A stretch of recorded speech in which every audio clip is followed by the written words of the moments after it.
A Rádio USP apresenta USP Analisa. Meia hora analisando assuntos atuais que envolvem a vida do cidadão e da universidade, sempre com um convidado especial.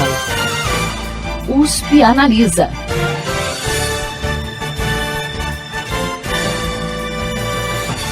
Em maio deste ano, o Conselho Nacional de Educação homologou a Matriz Nacional Comum de Competências do Diretor Escolar, um documento que lista competências que o diretor escolar deve possuir para desempenhar sua função.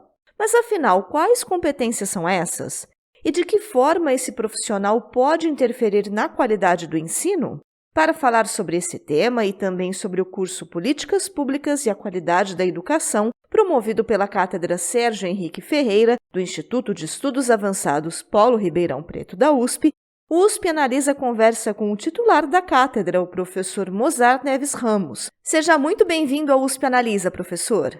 Muito obrigado, Thaís. É um prazer enorme voltar a falar para esse programa que tem dado uma contribuição importante nas políticas públicas, no caso aqui da educação.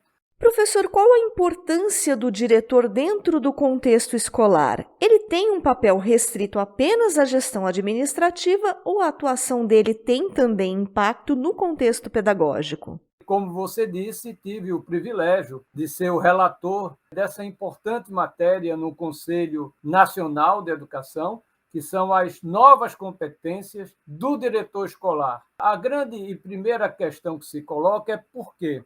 É muito importante ter a consciência de que estamos vivendo um ambiente cada vez mais disruptivo. Ambientes disruptivos, naturalmente, trazem problemas cada vez mais complexos, o que naturalmente exige não somente de um diretor, de um professor, mas das pessoas que vivem nesse novo ambiente, novas competências para resolver esses problemas mais complexos, em geral, multifacetados. E o caso de uma gestão escolar é um desafio, não é, do ponto de vista da qualidade da educação, absolutamente importante. Porque hoje um diretor não é como aquele de 10, 15, 20 anos atrás, em que ele tinha muito mais uma formação pedagógica. Hoje, o diretor de uma escola, seja pública ou privada, ele vai precisar ter o domínio de novas competências vinculadas não somente ao campo pedagógico, mas também ao campo da liderança. Não é? Um gestor eficaz, um líder eficaz, ele promove impactos muito importantes no ambiente escolar, na aprendizagem. Só a título de exemplo, um gestor escolar eficaz, um líder eficaz, promove 12 pontos a mais em média no SAEB, que é o Sistema de Avaliação da Educação Básica, tanto em língua portuguesa como em matemática. Você tem um líder eficaz, o seu trabalho se traduz no impacto na própria aprendizagem. Então, depois do professor, a qualidade do diretor é o fator mais importante. Mas as competências, além do campo pedagógico, perpassam também pelo campo financeiro, pelo campo da gestão de pessoas.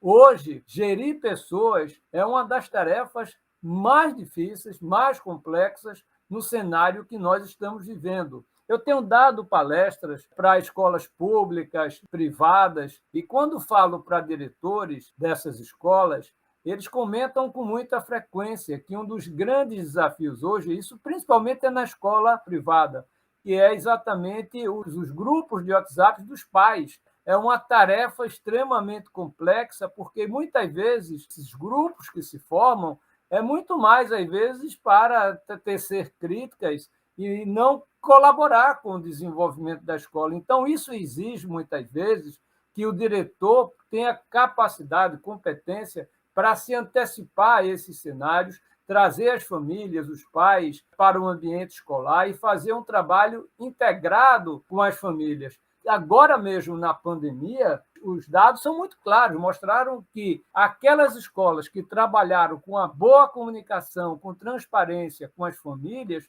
tiveram resultados muito mais exitosos do que aquelas escolas que não conseguiram fazer essa boa articulação com as famílias.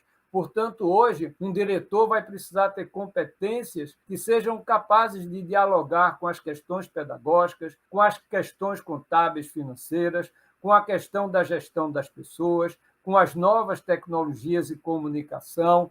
Então, é um desafio enorme hoje gerir uma escola, principalmente uma escola pública, cujos desafios são relativamente maiores.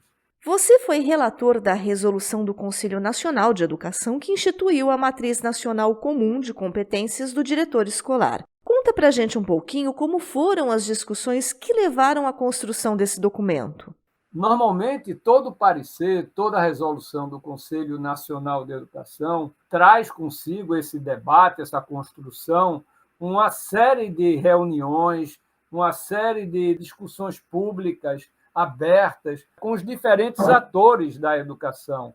Na construção do parecer das competências, dessas novas competências do diretor escolar, nós dialogamos com o Ministério da Educação, com o CONSEB e com a Undime, que são os órgãos que reúnem os secretários de educação dos estados e municípios, respectivamente, com os conselhos estaduais e municipais, com o sindicato das escolas particulares, com as universidades e com o terceiro setor, que hoje tem feito um trabalho muito importante no campo da educação.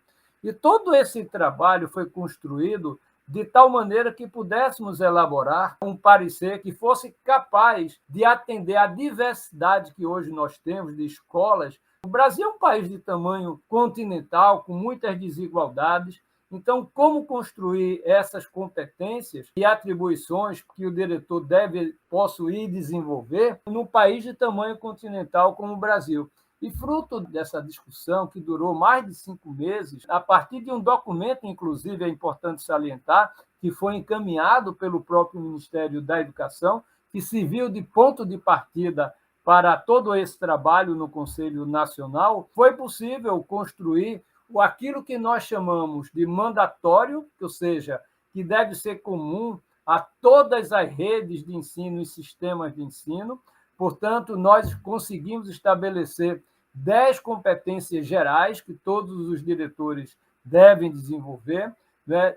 Um conjunto de 17 competências específicas, ancoradas em 4 grandes dimensões, e 95 atribuições, essas sim, flexíveis e que podem ser naturalmente usadas como inspiração e recomendação, mas não mandatórias, para as redes e sistemas de ensino. Então, tem uma parte que é comum para todo o sistema educacional, afinal, somos um sistema nacional de educação, e uma parte que é flexível, que está focalizada, essa parte, nas atribuições que, ao serem desenvolvidas, promove as competências esperadas para o diretor escolar. Essa matriz, professor, ela vai ter um caráter obrigatório, ou seja, todas as escolas deverão segui-la à risca. Como que vai ser esse processo de implantação e qual o prazo para as escolas se adequarem a essa matriz? Importante dizer que quando nós iniciamos essa discussão, quase um ano atrás, foi meados de outubro, exato um ano atrás, foi uma decorrência de quê?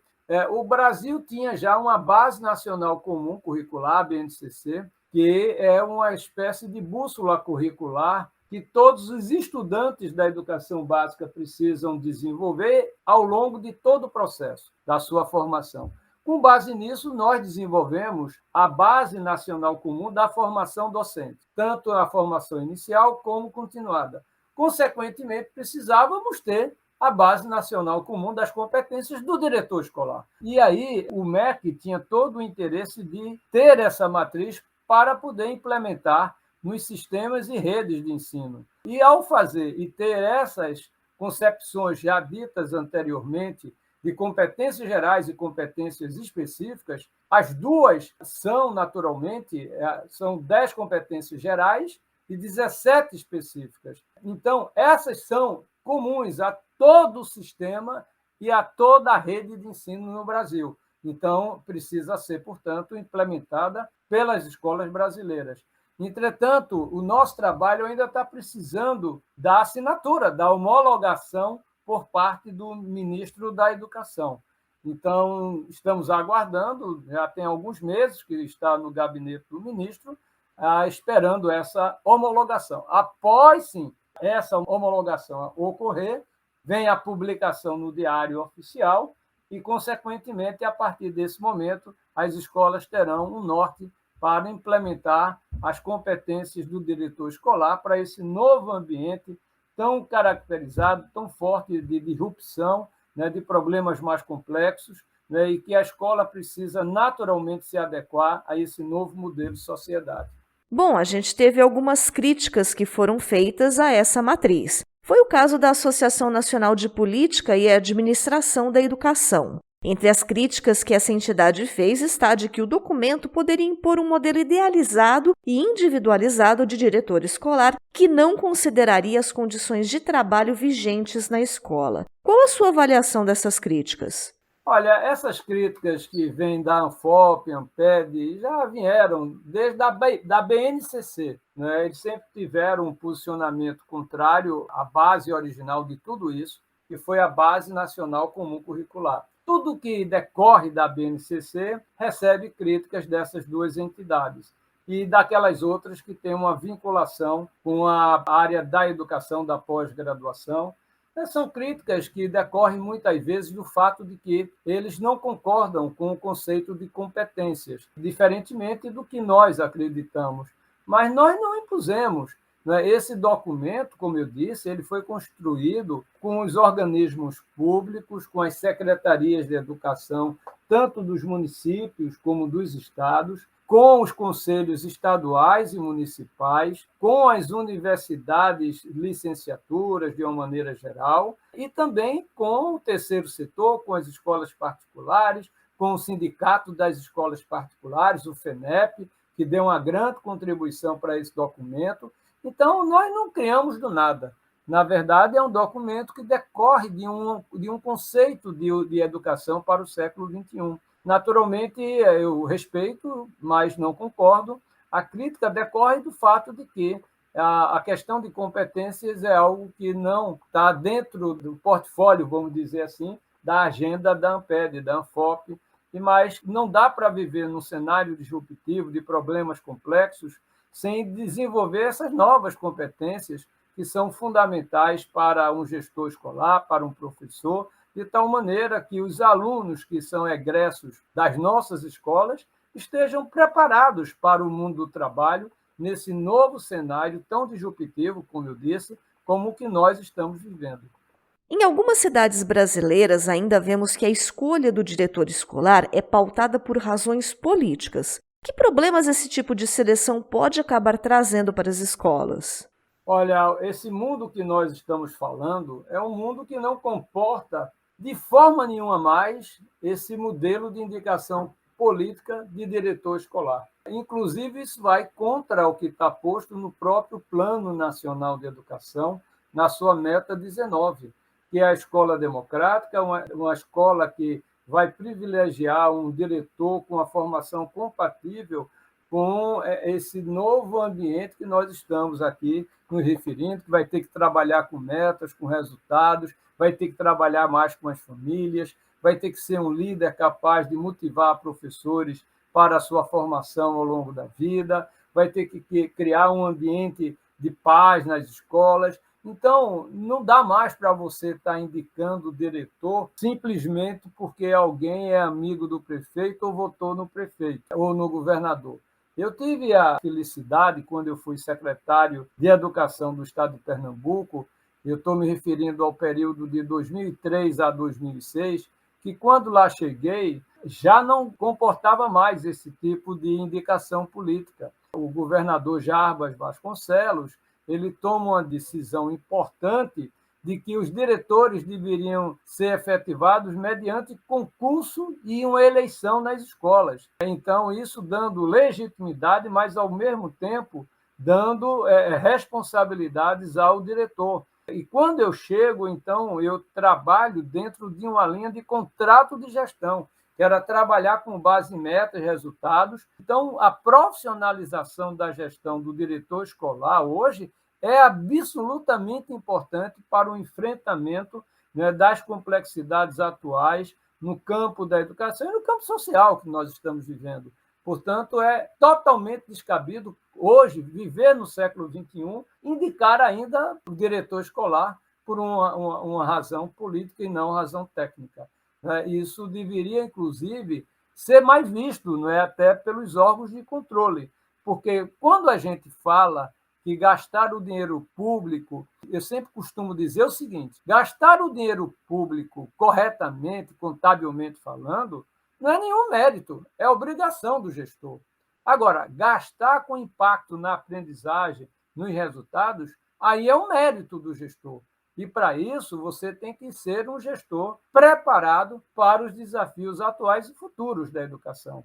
Portanto, do mesmo jeito que nós falamos num professor que tenha uma formação continuada, precisamos também dar ao diretor uma formação continuada e que a sua chegada à escola seja com base em meritocracia, com base na sua capacidade de liderar, com base na sua formação pedagógica, isso é importante também para os resultados, mas muito mais além, como eu disse, do que o campo pedagógico, seja uma pessoa preparada no campo contábil, financeiro, na gestão de pessoas, na gestão das tecnologias, uma pessoa que seja uma liderança e que possa, com a sua legitimidade, melhorar os indicadores educacionais da sua escola e inspirando a rede escolar como um todo.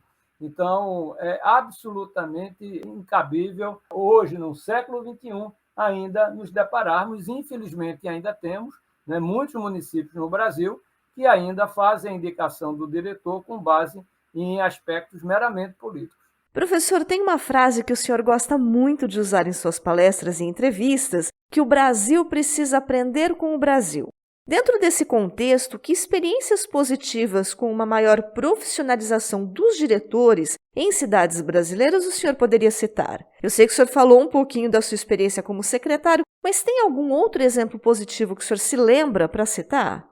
Eu vou falar de Pernambuco, dessa experiência que eu tive, mas também de outras que eu acho que poderiam inspirar o Brasil. Quando nós assumimos a secretaria, nós profissionalizamos a gestão. Então, todo gestor tinha que passar por um concurso, mas ele tinha também a possibilidade de ser preparado previamente para esse concurso, nessas várias dimensões que eu já me referi. Isso deu, naturalmente, a possibilidade de direitos e deveres. O diretor também tinha o direito de receber os recursos para a escola no tempo correto. Isso foi muito importante. Mas, ao mesmo tempo, ele teve deveres, o cumprimento de metas para melhorar a qualidade da educação. Para você ter uma ideia, Thaís, esse trabalho de profissionalização levou o Estado de Pernambuco a receber, por 3 anos consecutivos, o Prêmio de Gestão Escolar do CONSEB, que é uma parceria com vários outros organismos, mostrando como uma escola que tem uma profissionalização na gestão pode ter impactos fundamentais no resultado. Mas eu citaria também o caso do Espírito Santo. O Espírito Santo, ontem nós tivemos um debate no simpósio Construindo o Brasil do Amanhã com o governador Paulo Artung, que fez uma gestão fabulosa no campo da educação, tendo à frente o secretário Haroldo Rocha, e que também fez a profissionalização da gestão, e isso mudou completamente a posição no ranking do Estado do Espírito Santo no ensino médio, e sair de 15º lugar para 1º lugar no ensino médio. Pernambuco sai da 22ª posição para ocupar as 3 primeiras posições. Mas, no caso de Pernambuco, além dessa questão da gestão, teve aí um fator importante, que foram as escolas de tempo integral, que aí teve um impacto muito importante. Eu diria também que o Estado de Santa Catarina procurou trazer também esse modelo de profissionalização para a sua rede. Eu diria que nos estados nós estamos muito mais avançados na profissionalização da gestão. Praticamente nós não temos mais hoje a indicação política. O principal desafio é ainda nos municípios, nos pequenos municípios, de médio e pequeno porte. O senhor citou aí o simpósio Construindo o Brasil do Amanhã. Para quem estiver nos ouvindo e quiser assistir essa palestra que foi com o Paulo Artung, com o professor da FGV Fernando Abrúcio, ela está disponível no canal do Instituto de Estudos Avançados Polo Ribeirão Preto no YouTube. Foi uma discussão bem interessante e vale a pena assistir. Professor, nos últimos 2 meses, o USP Analisa exibiu uma série de entrevistas com profissionais e pesquisadores da área de educação que participaram como palestrantes do curso Políticas Públicas e a Qualidade da Educação, que, como a gente comentou, é promovido pela Cátedra Sérgio Henrique Ferreira, do Instituto de Estudos Avançados Paulo Ribeirão Preto, da USP, do qual o senhor é titular. O curso ainda vai até o dia 25 de novembro, mas pelo que a gente já percorreu até aqui, qual a sua avaliação preliminar dessa iniciativa? Bem, Thaís, eu queria apenas acrescentar que nós temos como parceiro nessa iniciativa a Undime São Paulo, né, que está conosco também. A minha avaliação é a melhor possível. Na verdade, escolhemos a dedo, né, os palestrantes. São pessoas que são grandes lideranças no campo da educação, como a professora Maria Helena Castro, Maria Inês Fini. Vai vir aí a Cláudia Costinha ainda, que é uma grande referência, o Daniel Santos, o Reinaldo Fernandes, que são da nossa USP de Ribeirão Preto. Um grande número de palestrantes que têm uma referência nesse país no campo da educação. E estamos mantendo, né, um percentual bastante significativo de estudantes e alunos, né, que são principalmente gestores públicos da educação, em cada uma das aulas.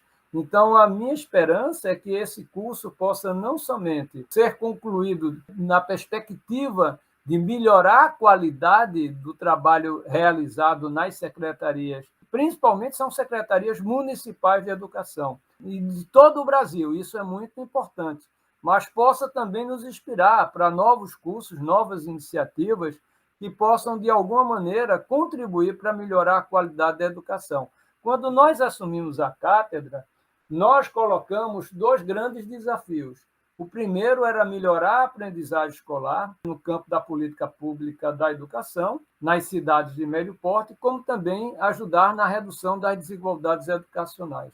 Então, eu creio que esse curso ele se encaixa dentro desses 2 propósitos, porque promove o desenvolvimento, a formação de gestores e técnicos de secretarias municipais de educação, que certamente, a partir dos conhecimentos adquiridos, vão estar em outro estágio do ponto de vista da qualidade do seu trabalho em prol da educação.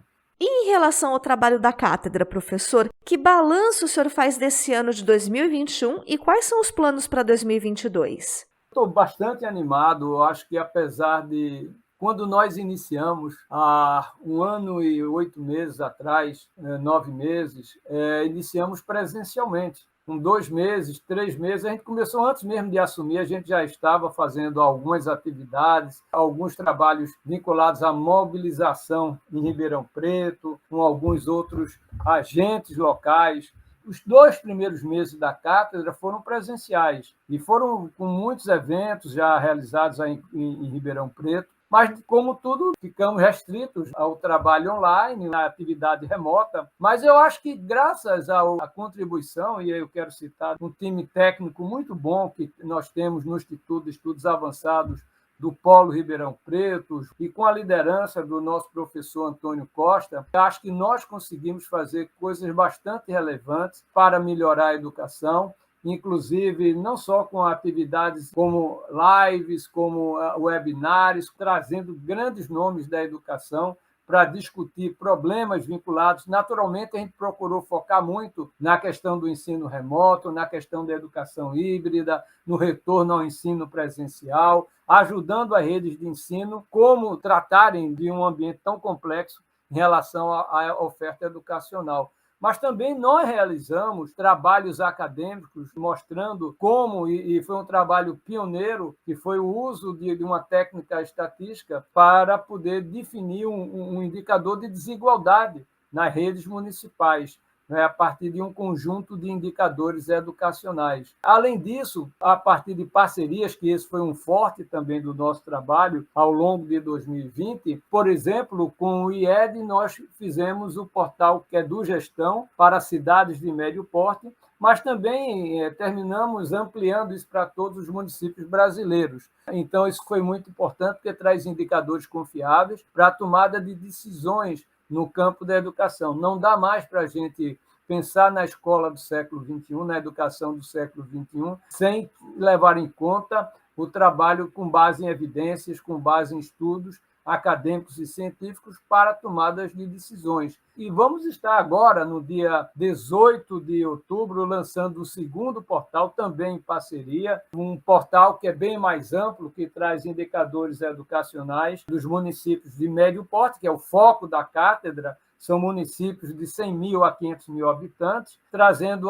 indicadores educacionais, mas também outros indicadores no campo social, no campo da renda, de tal maneira que a gente possa subsidiar esses municípios a melhorar as suas políticas públicas. E eu entendo também que os cursos em parceria com Todos pela Educação e a Fundação Getúlio Vargas, do Rio de Janeiro, que, como se costuma dizer, né, bombou aí, foram mais de 4 mil inscritos, mais de 1.300 municípios brasileiros. Então, a gente contribuiu também para que isso acontecesse. A nossa participação na mídia foi muito forte, levando a disseminar o trabalho da cátedra Sérgio Henrique Ferreira.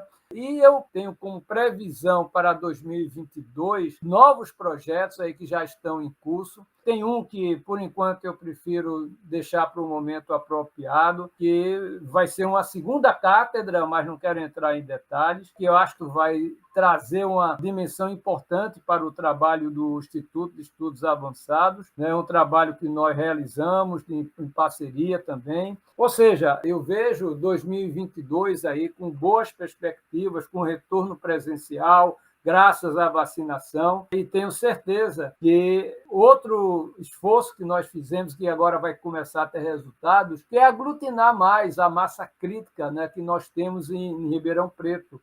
Nós temos grupos muito bons no campo da educação, no campo da economia, que está trabalhando na área da educação, e que nós estamos juntando essas pessoas para criar, e aí talvez seja um dos gols que nós gostaríamos de fazer em 2022, que é o de criar um centro de evidências em educação, em políticas públicas de educação em Ribeirão Preto. E, para isso, nós já estamos submetendo com o LEPES um projeto para o Instituto B3 Social, que trata exatamente dessa possibilidade.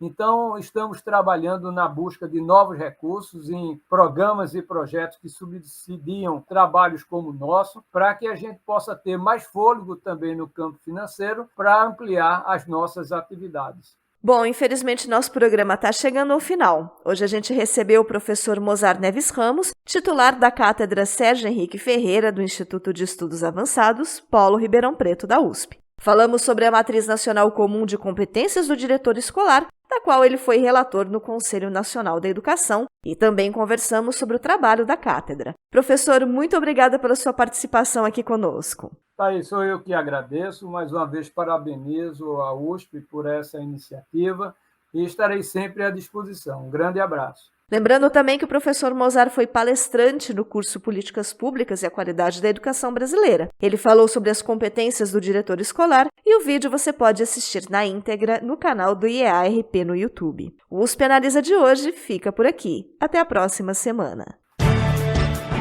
Você ouviu USP Analisa, um programa da Rádio USP Ribeirão em parceria com o IEA, Instituto de Estudos Avançados, Polo Ribeirão Preto. Produção do Serviço de Comunicação Social da USP e do IEA.